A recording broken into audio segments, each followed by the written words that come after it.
Her lily hand her rosy cheek lies under, cozening the pillow of a lawful kiss, who, therefore angry, seems to part in sunder, swelling on either side to want his bliss, between whose hills her head entombed is, where like a virtuous monument she lies, to be admired of lewd unhallowed eyes.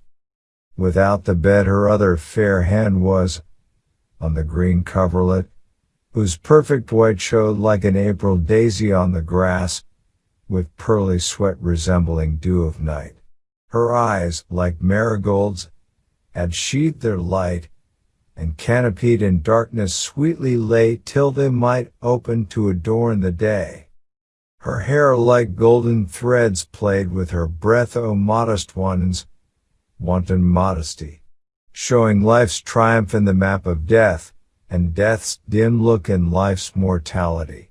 Each in her sleep themselves so beautify, as if between them twain there were no strife, but that life lived in death, and death in life.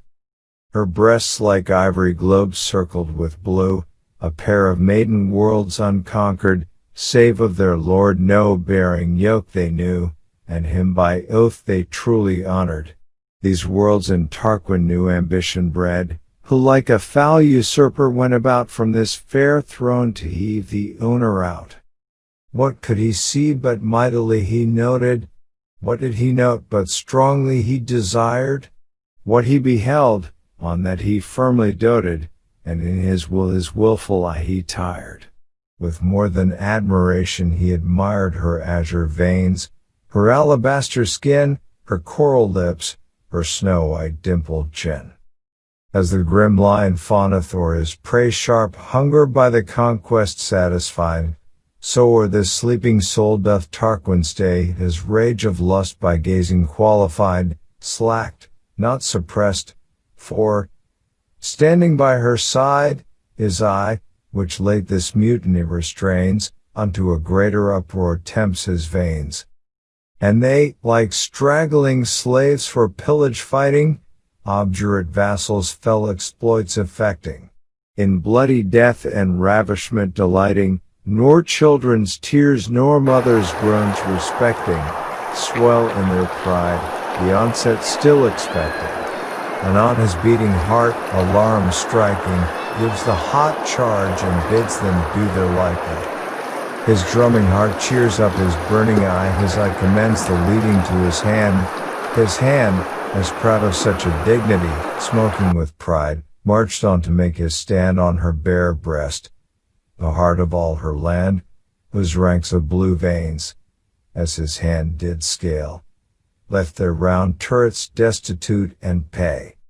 They mustering to the quiet cabinet where their dear governess and lady lies, do tell her she is dreadfully beset, and fright her with confusion of their cries.